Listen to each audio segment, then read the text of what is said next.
بسم الله الرحمن الرحیم. ورګریو ځوانانو تاسو ته پاته وي چې الحمدلله د قبایلو د پښتنو هغه د رڼا جرګه څه کومه پښتون پروګرام کې جرګې نه پس اعلان شو. مشر منظور مو ورکې نصیر جي صاحب نور درانه مشرانو بیا د کورمې د پر یو فیصله شوې وه. دا جرګه ډېر خلک دا خبره کوي چې دا د پی ټی ایم دی.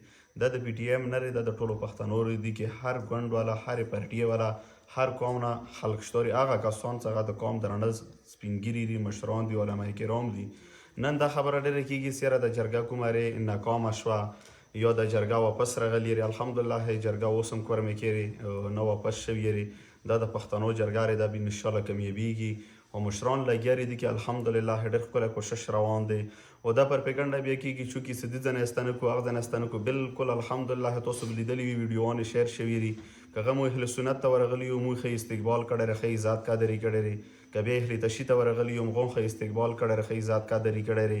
انشاءالله د جرګه روانه ری. دا مشران دا ځوانان به انشاءالله خپل حوصلې نه بایلي.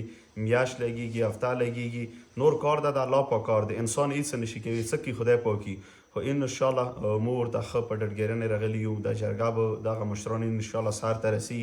ډېر ملګري دا خبره کوي چې آیا د جرګې ریزلټ په څه وي. د ریزلټ په خدای پاک ته پاته وي، انسان ته هېڅ پاته نه وي. هموی کسون دا ډېر ښه ریزلټ دی. ولې چې موږ سره کوم مشران راسره دي، دغو تقریرونه، دغو بیانونه، دغو افسالې به تاسو لیدلي وي. 4-5 ورځو نه ري، 9 سفرې نه مو واپس شوي وو. نن د واپس کېدو څه اراده شته. انشاءالله چې څو پرې امن نه وي راغلی، وره پرې موږ خپل جدوجهد کوم.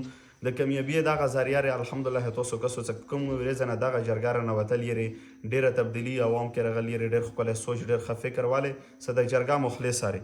د جرګه د یوه قوم نه ری، د یوه جرګه د یوه کلي نه ری. دا د ټولو پښتنو جرګه ری. نه د بېله شیعه پر راغلې ری، نه سني پر راغلې ری. د ټولو کورمېوالو پر راغلې ری. چې کورمې کې څومره ځوانان مشران پاتې کېږي. نو حاجي صاحب الحمدلله د مو مشر دی، د دې په نګرانۍ کې د جرګه چلو ری. مو ورسره الحمدلله راغلي یو چې څومره ځوانان مشران یو. او بې حیثیت زه ورسره حاجي صاحب سره یو سپهیي د قوم خدمتګار چې حاجي صاحب یو کوم امر وي، کومه منډه درډه وي، مو ورته تابعدار. ډېر ملګري دا خبره کوي چې آیا تاسو بار نه دا بیون نه چلولو چې د کورمې امن لاړ یو، خپله وسوالې غلي یو. غلي نه یو چې په کوم ځای کې مشر خبره کوي، مشر وي، بیا هغه ځای کې بې حیثیت زه د ځان خبره کوم.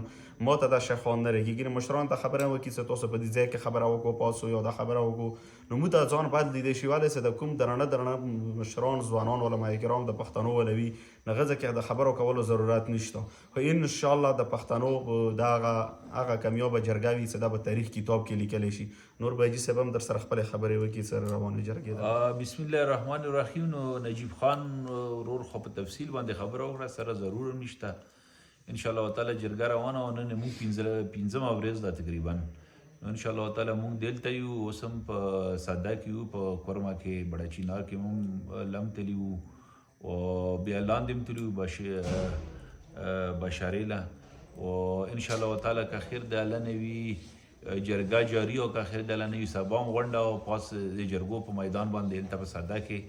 نو تاسو ټول کوشش وکړو، کشران او مشران چې راشو انشاءالله تعالی خبره راغونډه شوې او اخره او د امن دپاره وي که خیر وي. موږ ټول مشران او کشران او ځوانان چې کوم دی اخري حد پاره څو اخره او په دا علاقه کې چې کوم دی امن قیاموو انشاءالله تعالی.